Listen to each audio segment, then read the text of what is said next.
hands are on deck to save the remaining cheetahs in the Kuno National Park. A team of senior wildlife experts has now reached Kuno in Madhya Pradesh to monitor the progress of the government's ambitious wildlife project.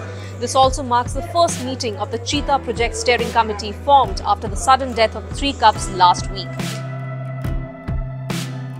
Led by Dr. Rajesh Gopal from the Global Tiger Forum, who has been closely associated with Project Tiger for decades, the committee also includes 10 other experts from several states including Rajasthan and Gujarat.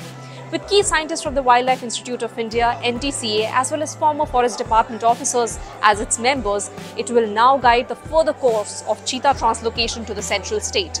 The visit comes at a time when the State Forest Department is gearing up to release 2 more big cats into the wild, as 10 others remain in enclosures. Union Environment Minister Bhupendra Yadav is also likely to visit the national park in the coming days. But what next for Project Cheetah now? So 2 batches of felines have been flown into India from Namibia and South Africa over the last 9 months.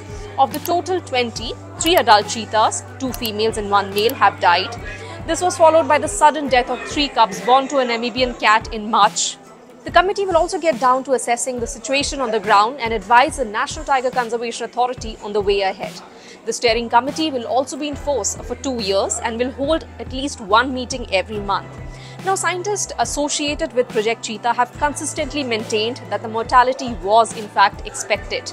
In fact, the Cheetah Action Plan expected only 50% of the cheetahs to survive in the first year for the project to be successful in short term.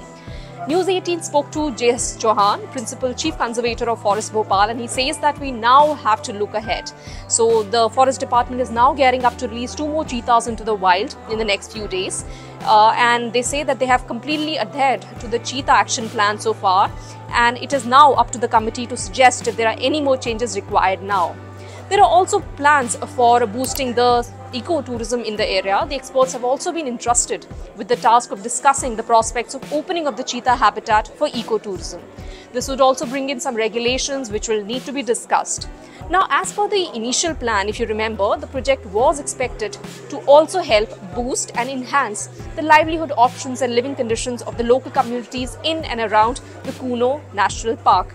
This would be done through increased revenues from ecotourism and associated activities. At present, only a part of the 738 square kilometer large national park is open for visitors, while the area where the cheetahs have been kept is out of bounds. So, situated in a remote region of the state, it is still bereft of several public facilities. Tourists who visited the national park last week with the hope of a cheetah sighting have so far returned disappointed. Residents of the villages situated around the national park still rue lack of livelihood opportunities for them and access to schools for their children.